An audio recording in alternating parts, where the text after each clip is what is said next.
दोस्तों नमस्कार। Learning by AP sir YouTube channel में आपका स्वागत है। आज के शुरू करते हैं इम्पॉर्टेंट करंट अफेयर्स। तो आपके सामने पहला क्वेश्चन दिख रहा होगा, डैशबोर्ड 2.0 के संदर्भ में बताना है कि कौन से कथन दिए गए हैं उनमें से सही है। पहला, डैशबोर्ड 2.0 मिनिस्ट्री ऑफ स्टील यानी इस्पात मंत्रालय के द्वारा लॉन्च किया गया है। दूसरा, इसका डेवलपमेंट NICSI के द्वारा किया गया है। तो यहाँ पर दोनों स्टेटमेंट दोस्तों सही है, पहला भी सही है और दूसरा भी सही है। तो इस्पात मंत्रालय के द्वारा पारदर्शिता को सुनिश्चित करने के लिए एक डैशबोर्ड 2.0 को विकसित किया गया है, जो NICSI के द्वारा डेवलप किया गया है। क्वेश्चन नंबर अगले पे आते हैं। बताना है कि अभी ग्लोबल इनोवेशन इंडेक्स जो 2021 जारी किया गया, उसके संदर्भ में बताना। इसी को हिंदी में वैश्विक नवाचार इंडेक्स के नाम से जाना जाता है। इंडिया की रैंक 2021 में क्या 46 थी। दूसरा, इसे WIPO के द्वारा जारी किया जाता है। तो अगर पहले स्टेटमेंट की बात करें तो इंडिया की रैंक 46 है। पिछले साल इंडिया की रैंक 48 थी, यानी इंडिया की रैंक में 2 अंकों का सुधार हुआ है। तो पहला ये स्टेटमेंट बिल्कुल सही है। दूसरा स्टेटमेंट भी बिल्कुल सही है। ग्लोबल इनोवेशन इंडेक्स को WIPO के द्वारा जारी किया जाता है। अब अगर बात WIPO की जाए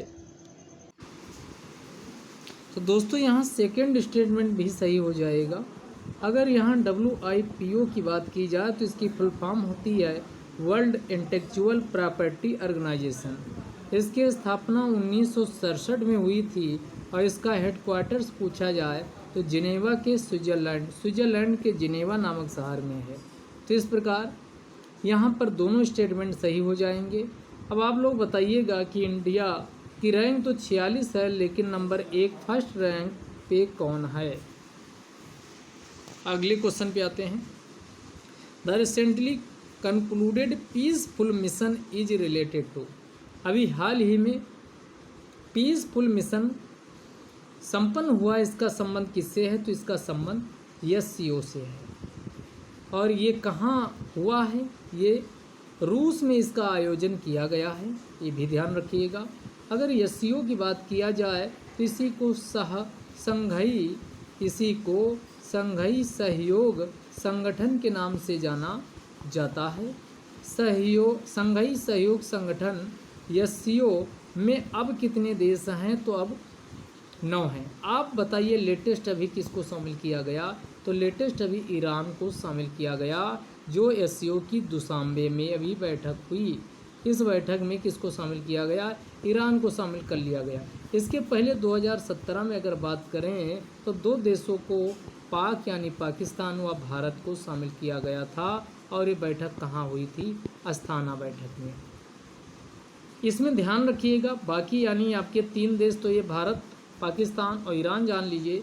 तो ये 6 देश कौन हैं। तो 6 देश में एक तो रसिया है, एक चाइना है, 2 ये हो गए, तो 4 बाकी तान हैं। और तान में हमने कहा था एक, आप ध्यान रखिएगा, पीछे भी डिस्कस किए हैं, तुर्कमेनिस्तान इसमें नहीं शामिल है, इसको अलग कर दीजिए। बाकी 4 तान जो बचेंगे, कजाकिस्तान, ताजिकिस्तान और उसके बाद किर्गिस्तान, ये सब इसमें शामिल हैं। तो इसका आंसर क्या हो जाएगा दोस्तों, यानी SCO। अन्य ऑप्शन की बात करें तो इसी को सार्क जो है, south Asian association for regional cooperation, या इसी को दक्षेस के नाम से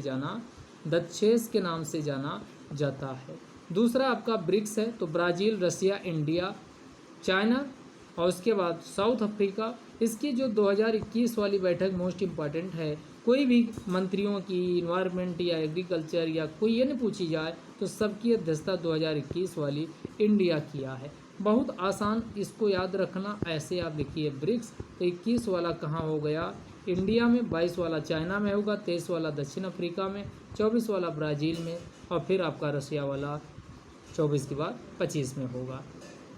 और ब्रिक्स के द्वारा एक बैंक भी स्थापित की गई, जिसे न्यू डेवलपमेंट बैंक या ब्रिक्स बैंक के नाम से जाना जाता है।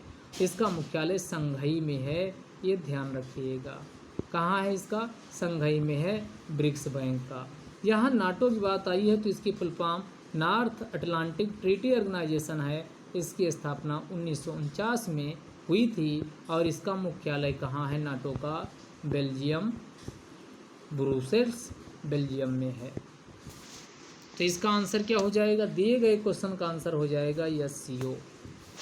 अगले क्वेश्चन पे आते हैं। पूछ रहा कौन से कथन सही नहीं है, नॉट करेक्ट पूछ रहा है। अब यहाँ बताना है कि नेशनल फ्लोरेंस नाइटिंगेल अवार्ड 2020, जो 2020 का नेशनल फ्लोरेंस नाइटिंगेल अवार्ड है, ये ब्रिगेडियर SB सरस्वती को दिया गया है। दूसरा, the first edition of Himalayan film festival 2021 will be held in Jammu Kashmir.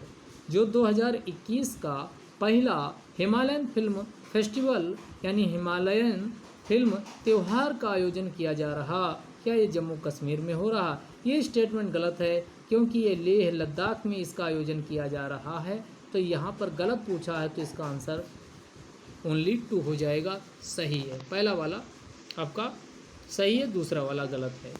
अगला क्वेश्चन पूछ रहा which statement is are correct. पहला स्टेटमेंट दिया गया है बताना है कौन से सही है कि Tamil Nadu and Puducherry beaches get blue flag certification. अभी हाल ही में ब्लू फ्लैग सर्टिफिकेशन भारत के तमिलनाडु व पुडुचेरी के समुद्र तटों को क्या मिला है? दूसरा, फाउंडेशन फॉर इन्वायरमेंट, इसी को फी के नाम से जाना जाता, फाउंडेशन फॉर इन्वायरमेंट एजुकेशन के द्वारा जो डेनमार्क की में स्थित है उसके द्वारा ब्लू फ्लैग सर्टिफिकेशन प्रदान किया जाता है।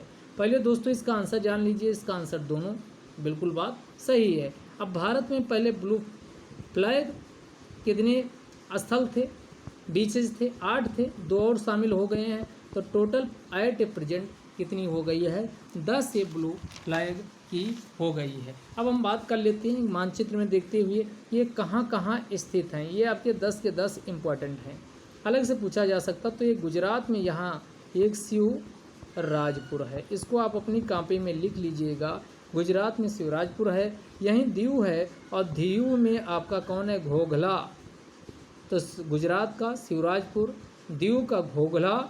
इसके बाद आपका ये कर्नाटक वाला क्षेत्र आ जाता है और कर्नाटक में 2 हैं, एक को कहा जाता है कासरकोड और दूसरे को कहा जाता है पदुबिदरी।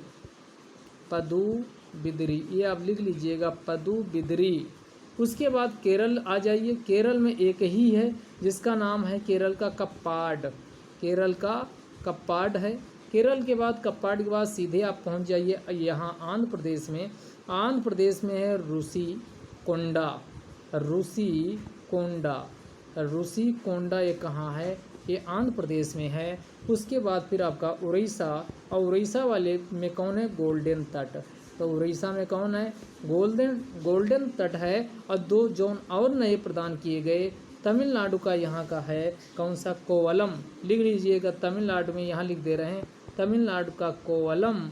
और पुडुचेरी यहीं तमिलनाडु में ही है, तो पुडुचेरी यानी 3 राज्यों में फैला हुआ है। केरल, उसके बाद कर्नाटक, केरल के बाद आंध्र प्रदेश और उसके बाद तमिलनाडु, 3 में फैला हुआ है पुडुचेरी। कहाँ कहाँ? तो केरल, उसके बाद आंध्र प्रदेश, तमिलनाडु। इसी पुडुचेरी में कौन? ईडन को भी क्या किया गया? ब्लू फ्लैग सर्टिफिकेट प्रदान किया गया है। और लास्ट यहाँ ये आपका अंडमान निकोबार है और इसका है राधानगर। तो टोटल ये संख्या आपकी कितनी हो गई होगी? 10। इसको ब्लू फ्लैग प्रदान किया गया है। ये एक प्रकार का इको लेवल होता है जो 33 मानदंड पर आधारित होता है। 33 मानदंडों के आधार पर यह प्रदान किया जाता है और यह इको टूरिज्म को भी प्रमोट करता है। इससे क्या होगा? इको टूरिज्म को भी प्रमोशन होता है। तो ये ध्यान रखिएगा, मोस्ट इम्पॉर्टेंट क्वेश्चन है। आगे अगला क्वेश्चन है, who will become the new air chief of the Indian air force. Indian air force का नया चीफ कौन बनेगा? तो ये बनेंगे, अभी कौन है? तो RKS भदौरिया। या 30 सितंबर तक RKS भदौरिया रहेंगे, लेकिन 30 सितंबर को RKS भदौरिया जी रिटायर हो रहे हैं। इसके बाद जो अगले ये बनने वाले हैं वो कौन बनेंगे? विवेक राम चौधरी, यानी BR चौधरी के नाम से इन्हें जाना जाता है। ये अगले भारत के क्या होंगे, एयर चीफ प्रमुख होंगे, एयर चीफ होंगे, ध्यान रखिएगा। अब बात आती है कि तीनों सेनाओं के जो प्रमुख होते हैं उनकी नियुक्ति कौन करता है, तो उनकी नियुक्ति भारत का राष्ट्रपति करता है। फिर प्रश्न ये उत्पन्न होता है, क्या इसका उल्लेख संविधान के किसी आर्टिकल में किया गया है, तो आर्टिकल नंबर आप देखोगे ये आपका 53 में लिखा गया, वह कार्यपालिका का संवैधानिक प्रमुख होता है तथा तीनों सेनाओं का भी प्रमुख होता है, और इसी के द्वारा क्या किया जाता, भारत के राष्ट्रपति के द्वारा यानी तीनों सेनाओं थल सेना, वायुसेना, नौसेना के प्रमुख की नियुक्ति की जाती है। तो ये आज का करंट रहा। अब आते हैं योजना के अंतर्गत। तो आज जो हम योजना डिस्कस करने वाले हैं, तो हमने आपको कुछ योजनाएं दी थी जो आपसे कहे थे कि आप उसको तैयार रखिएगा। पहली स्कीम है प्रधानमंत्री सुरक्षा बीमा योजना, इसकी हम डिस्कशन करेंगे। प्रधानमंत्री सुरक्षा बीमा योजना, तो प्रधानमंत्री सुरक्षा बीमा योजना लॉन्च कब हुई, तो ये माननीय मोदी जी के द्वारा, नरेंद्र मोदी जी के द्वारा इसका शुभारंभ कब किया गया है, 8 मई 2015 को। कहाँ से, कोलकाता से। ये ध्यान रखिएगा, 8 मई 2015 इसकी डेट लिख लीजिए। प्रधानमंत्री सुरक्षा बीमा योजना का शुभारंभ 8 मई 2015 को हुआ है। कहाँ से हुआ, कोलकाता। इसकी एलिजिबिलिटी, इसमें कौन व्यक्ति इसका लाभ ले सकता, तो 18 से 70 वर्ष इसमें, यानी ऐसा भारत का नागरिक जिसकी एज 18 से ऊपर है, 70 वर्ष से कम है, इस योजना का लाभ ले सकता है। इसके अंतर्गत 12 रुपये का प्रीमियम देना होगा प्रत्येक वर्ष, और जो 12 रुपये का प्रीमियम होगा इसमें टैक्स, किसी भी प्रकार का टैक्स और नहीं शामिल है, और जीएसटी भी इस पर नहीं लगेगा, जीएसटी से एग्जम्प्टेड है। अब इसमें फ़ायदा क्या मिलेगा, बात ये आती है, तो अगर आपको अनएक्सपेक्टेड आपकी डेथ होती है, या आप ऐसा फुल डिसेबिलिटी आ जाती है, पूर्ण विकलांगता आ जाती है, या अनअपेक्षित आपकी मृत्यु हो जाती है अचानक, तो आपका पूर्ण विकलांगता या अनअपेक्षित मृत्यु की स्थिति में 2 लाख रुपये का इसमें बीमा प्रदान किया जाता है। अगर आंशिक रूप से यानी विकलांगता आती है तो 1 लाख रुपये का बीमा इसमें कवरेज दिया जाता है। तो ये स्कीम थी प्रधानमंत्री सुरक्षा बीमा योजना। ये किस मंत्रालय की अंतर्गत आती है, तो वित्त मंत्रालय के अंतर्गत ये योजना आती है। अगला हमने आपको दिया था जो तैयार करके आप लोग किए होंगे, कौन सी स्कीम बताया था, तो अगली स्कीम जो आपको बताए थे वो थी प्रधानमंत्री जीवन ज्योति बीमा योजना। प्रधानमंत्री जीवन ज्योति बीमा योजना, इसको भी 2015 में ही लॉन्च किया गया है, और इसका जो मेन कौन इसको लागू करवा रहा, तो मेन बॉडी है LIC, जीवन के साथ भी जीवन के बाद भी, लाइफ इंश्योरेंस कंपनी। ये किसी भी, अगर किसी भी व्यक्ति को किसी भी कारण से अगर मौत हो जाती है, तो होने वाली मौत को इसके अंतर्गत कवर किया जाएगा, और इसमें जो एज रखी गई है 18 से 50 वर्ष रखी गई।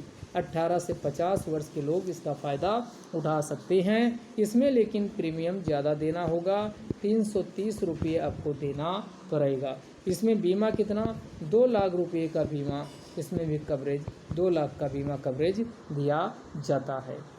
अगला लास्ट योजना जो आपको जाननी चाहिए या पता भी होगा, वो आपकी कौन है, प्रधानमंत्री मुद्रा योजना। प्रधानमंत्री मुद्रा योजना, प्रधानमंत्री मुद्रा योजना की बात की जाए तो ये कब लॉन्च हुई थी, तो ये 8 अप्रैल 2015 को ये भी लॉन्च हुई है।